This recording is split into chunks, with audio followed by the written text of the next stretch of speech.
بسم اللہ الرحمن الرحیم۔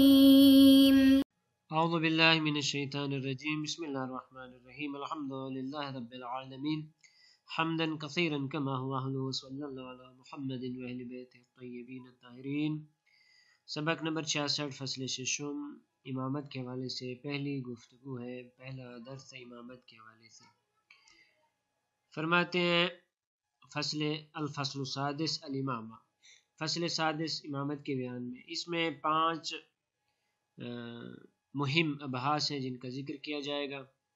ان میں سے سب سے پہلی بحث ہے امامت کی تعریف اور یہ کہ امامت واجب ہے، تعریف الامامہ و وجوبہا، امامت کسے کہتے ہیں اور امامت واجب ہے۔ دوسری بحث وجوب عصمت الامام، امام کا معصوم ہونا ضروری ہے۔ تیسرا وجوب النص علی الامام، امام کے ہونے پہ، امام کی تعیین پہ نص ہونا ضروری ہے۔ چوتھی وجوب ان یکون افضل الرعیہ، کہ ضروری ہے کہ امام رعیت میں سے افضل ترین ہو۔ اور پانچویں بات ہے کہ ائمہ کا تعلق بعد از نبی ہے، یعنی امامت نبوت کے بعد میں ہے۔ تفصیل کے ساتھ انشاءاللہ اس کے بارے میں گفتگو ہوگی۔ تو سب سے پہلے فصل سادس میں فیہ مباحث، رحمۃ اللہ علیہ فرماتے ہیں اس میں مباحث ہیں۔ الاول، پہلی یہ کہ امامت کی تعریف اور یہ کہ امامت واجب ہے۔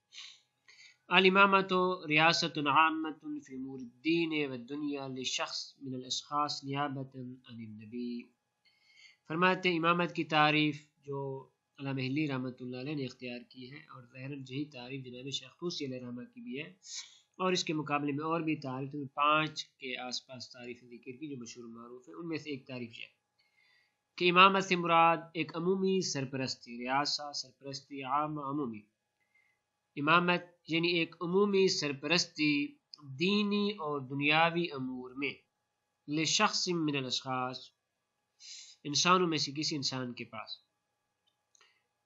اور یہ ریاست عامہ نیابت عن النبی، نبی کی نیابت میں، نبی کی جانشینی میں ہو۔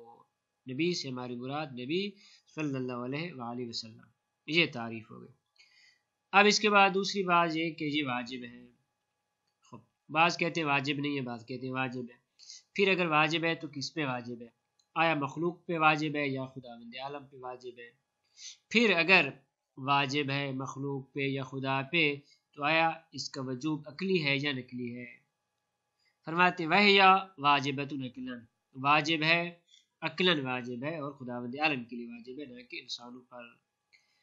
دلیل اس کی، فرماتے ہیں دلیل اس کی وہی ہے جو دلیل ہم نے نبی کی نبوت میں ذکر کی تھی کہ لطف ہے، امامت نبوت کی طرح لطف ہے۔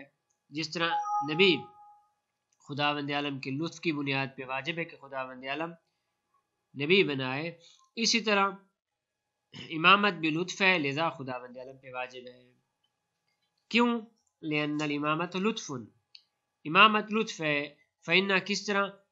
اس کی وجہ فإن نعلم قطعا أن الناس إذا كان لهم رئيس مرشد مطاع ينتصف للمظلوم من الظالم ويرضى الظالم عن ظلمه، فرماتے ہم جانتے ہیں کہ جب لوگوں کے درمیان ایک ایسا رئیس موجود ہو جو ان کی رہنمائی کرنے والا ہو، مطاع، لوگ اس کی اطاعت کرتے ہوں، اور وہ مظلوم کا حق ظالم سے لے سکتا ہو، وَيَرْضَ الظَّالِمَ عَنْ ظُلْمِهِ، اور ظالم کو ظلم سے رد کر سکتا ہو، روک سکتا ہو، وَكَانُوا إِلَى الصَّلَاحِ أَقْرَبَ وَمِنَ الْفَسَادِ أَبْعَدَ، تو اس صورت میں لوگ صلاح کے زیادہ قریب ہوں گے اور فساد سے دور ہوں گے۔ اور لطف بھی یہی چیز ہے، وقت تقدم، یہ ہوگے صغرا، اسے کہتے ہیں لطف۔ لطف کی تعریف میں بیان کیا تھا کہ ما یقرب الی الطاعة ویبعد عن المعصیہ، تو پس امام کا اس طریقے سے ہونا یہ کیا ہے؟ لطف ہے صغرا۔ وقت تقدم ان لطف واجب، پہلے گزر چکا کہ لطف واجب ہے، بس یہ کبرا ہو گیا۔ اس کی وضاحت سے پہلے جناب علامہ فاضل مقداد رحمۃ اللہ علیہ فرماتے ہیں اقولو حاض الباس و باس الامامہ من تواب النبوہ و فروع النبوہ، امامت کی بحث نبوت کے توابع میں سے اور نبوت کی فروعات میں سے ہے۔ امامت کی تعریف، الامامہ ریاست عامہ فی امور الدین والدنیا لشخص انسانی، عمومی سرپرستی دینی اور دنیاوی امور میں ایک انسان کے لیے۔ وضاحت، فرعاسہ جنس قریب، ریاسہ جن سے قریب ہے، ریاسہ جن سے قریب ہے، البتہ اس کے اوپر جن سے بعید بھی موجود ہے، اور وہ نسبہ، خالی نسبت، وہ کون سی نسبت؟ یعنی سرپرستی والی نسبت، لہذا والجنس البعید ہوا النسبہ۔ بس کیا ہوا؟ ریاسہ یہ جن سے قریب ہے، وکون ہو عامہ ایسی سرپرستی کی جو عمومی ہو، فصل یہ ایک فصل ہے کہ یفصل عن ولایت القضاء والنواب، فرماتے ہیں بالآخر قاضی کے پاس بھی ولایت ہوتی ہے، اور اس طرح جو نائبین ہیں ان کے پاس بھی ولایت ہوتی ہے، سرپرستی ہوتی ہے۔ فرماتے ہیں یہ دونوں خارج ہو گئے عمومیت کی قید سے، یہ دونوں خارج، کیونکہ قاضی کی اور نائب کی جو ولایت ہے، سرپرستی ہے، وہ خصوصی ہے، عمومی نہیں ہے۔ اور دوسری فاصل وفی امور الدنیا، دنیاوی امور میں بیان لمتعلقہ، فرماتے ہیں دنیا سے مراد متعلقات دنیا ہے، تو یہ دوسری فاصل ہو گئی کہ فإنها كما تكون في الدين فكذا في الدنيا، فرماتے ہیں یہ ولایت جس طرح دینی امور میں ہے اسی طرح دنیاوی امور میں، یہ دوسری فاصل ہو گئی۔ تیسری فاصل وَقَوْنُهَا لِشَخْصٍ انسانی، انسانی شخص کے پاس ہو، انسان ہونا چاہیے۔ فرماتے ہیں فیہ اشارۃ الی امرین، اس میں جو آخری قید لگئی ہے شخص انسانی، اشارۃ الی امرین، دو امور کی طرف اشارہ ہے، احدہما، ان میں سے پہلا امر کہ ان مستحقہ یکون شخصا معینا معوہدا من اللہ تعالی ورسولہ لا ای شخص اتفق، شخص انسانی یعنی اس ولایت کا جو استحقاق رکھتا ہے وہ ایسا شخص ہو کہ جو معین ہو اور اللہ کے عہد میں موجود ہو، اور اس طرح اس کے رسول کے عہد میں بھی موجود ہو اور رسول اس کو معین کرے، لا ای شخص اتفق، نہ وہ شخص جو اتفاقاً آ جائے۔ وثانی ہے ما، دوسرا اس میں انه لا يجوز ان يكون مستحق اکثر من واحد فی عصر واحد، لے شخص انسانی یعنی جائز نہیں ہے کہ اس کا مستحق اور اس کا استحقاق رکھنے والی شخصیت ایک سے زیادہ، عصر واحد میں صرف ایک امام ہو سکتا ہے۔ تو خلاصہ یہ لے شخص انسانی یہ اشارہ ہے دو امور کی طرف، ایک باعث تعین از طرف خدا اور اس کا رسول، اور دوسرا یہ کہ ہر عصر میں ایک امام ہونا چاہیے۔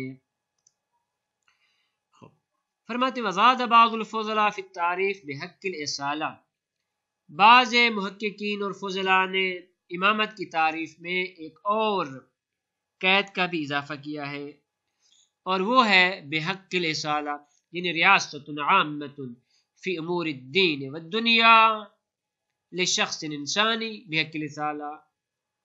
خود فرما رہے وقال فی تعریفها، انہوں نے اس کی تعریف اس طریقے سے کی ہے، الامام ریاست عامہ فی امور الدین والدنیا لشخص انسانی بحق الاصالہ، بحق اصالہ۔ اصالہ کی قید کیوں لگئی ہے؟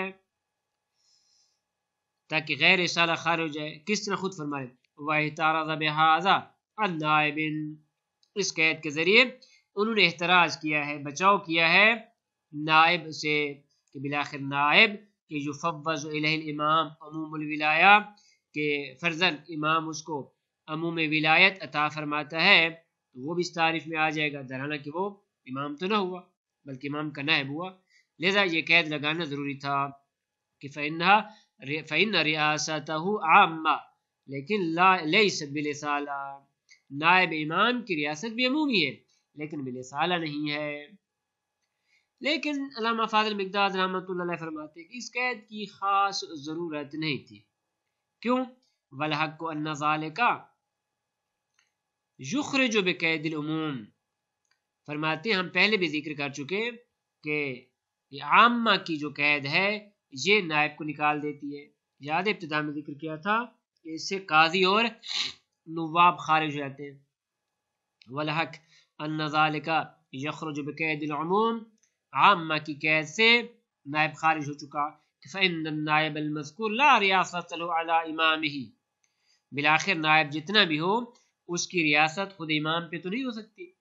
لذا فلا تکون ریاست عامہ، اس کی ریاست عمومی نہیں بن سکتی، خصوصی ہو جائے گی. تمام شد.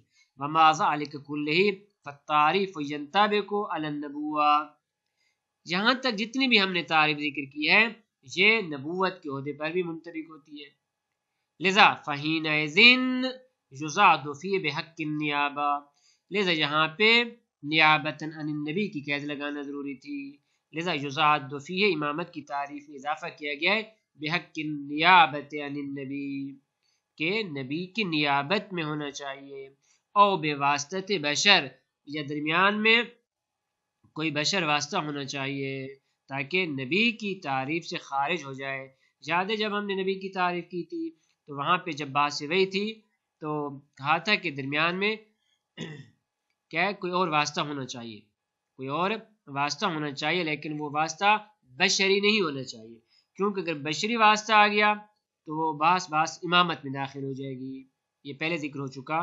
جیسے یہاں پر بھی فرماتے ہیں نیابت کی قید لگانا ضروری تھی، نیابت عن النبی، یا قید لگائیں بواسطت بشر، یعنی الامام ریاست عامہ فی امور الدین والدنیا لشخص انسانی بحق الاصالہ بواسطت بشر، یا بحق اصالہ قید کے بغیر بواسطت بشر. خب یہاں تک امامت کی تعریف مشخص ہو چکی. انشاءاللہ اگلے درس میں بیان کریں گے کہ امام کا بنانا کس پہ واجب ہے، اصلا واجب ہے یا واجب نہیں. اس حوالے سے جتنے بھی اقوال ہیں مہم وہ انشاءاللہ ذکر کریں گے. وصلی اللہ علی محمد و اہل بیتہ الطیبین الطاہرین.